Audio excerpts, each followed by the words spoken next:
So we look at these two swings, okay? Sound-wise good, okay? Nothing really major sort of just there now. Takeaway in both these cases. A bit more compact in that one, than that one, or was that making a difference? Maybe, yeah, I mean, maybe it's the same club, to be fair. So, yeah, I mean, maybe a little bit closer with that one, okay? But I wouldn't say that's going to make... I mean, that's good. Takeaway's good there. Maybe a bit on the inside there slightly, okay? But not the end of the world, okay? The arm movement there's good. That backswing is a little bit shorter.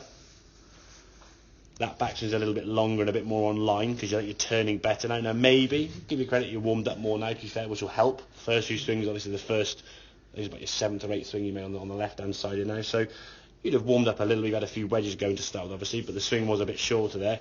Now, as you come back, the position I really want to show to you there now is that one. Look at the shaft now is sort of pointing there. I mean, that club shaft there is way outside the line there. That's going to be way over the top there. You compare that now to that as you're coming in the golf ball. That now is tracking in more from the better path into the golf ball. That right shoulder, I can still see now your left arm as you're in the golf ball, it just about sort of catches up, okay? And there's impact compared to that impact.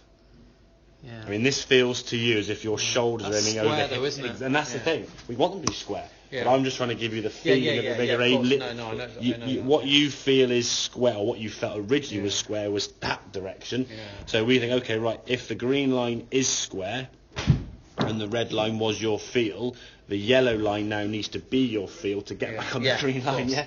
So all these drills you see, they look a bit quirky, a bit funky. They're just massive exaggerations, but we know in golf, that much in golf is literally that much, okay? And as much as you felt, I mean, this one there, the ball started nicely, or just right target. And there's a nice initial start line there now. It's getting your swing direction to be more that way as opposed to too far that way. The club still works around this way. We're not saying swing just out to the right there with the club. The club is going to work from the inside this way, and as you release the arms through, the club is going to swing over your left shoulder. You're not going to sort of swing out to the right there. The problem is if people try and change their path with their arms, and if their shoulders aiming over there, just trying to swing the arm like this way, they get an absolute nightmare because their arms now going away from the body, potentially lead to the unmentionables or just big chunky fatty blocks. And then you try to sort of control the club face at whatever mile an hour and not really going to get there. So some work with that bag I think would be a good thing if you can do, or just that wall drill we showed. I find that clever. I'll forward it through to your WhatsApp and stuff. Get the sensation of how your hands are going to work through impact up against the wall there. So you can just stand on the wall there now, left heel on the wall, setter, hip, back of your left hand on the wall there, okay?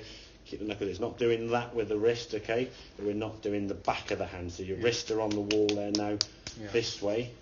You think that way. It's not a corkscrewing mentality or a twisting rotation movement, okay?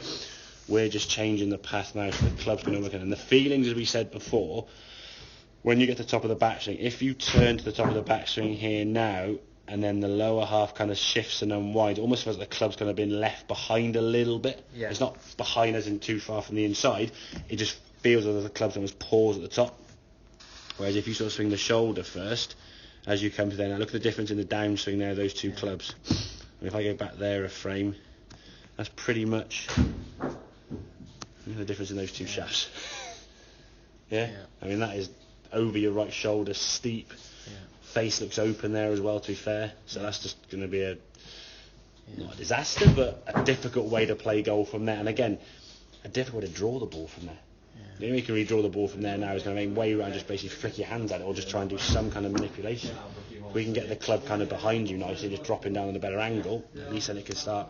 We can create a natural shape this way, not you bringing the club out here, so I'm trying to drop it underneath the last second and trying to manipulate things. So draw. It's interesting what you said about the draw as well. Like that isn't a draw to you. That's a that with a 6 or a 7 iron for me is what I would suggest. Side spin there is 857.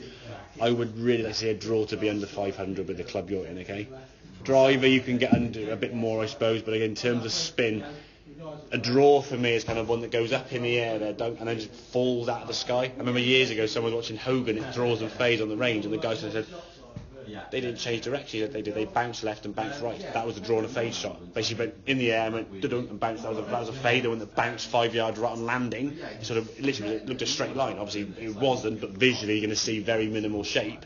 It's just there and drop that way, there and drop that way. It's not kind of and I mean, if you want to play that shot, fine. If there's a tree in the way, or you want to try and get one around a corner, but you're stuck kind of into a par 3 or into a par 4, pin back left, pin back right. It's not sort of swooping around into the corner. It just sort of peaks at the top and then just kind of falls one way or falls the other way. So the side spin is minimal-ish rather than like excessive and all over the place. Okay, mate, does that make sense? Good.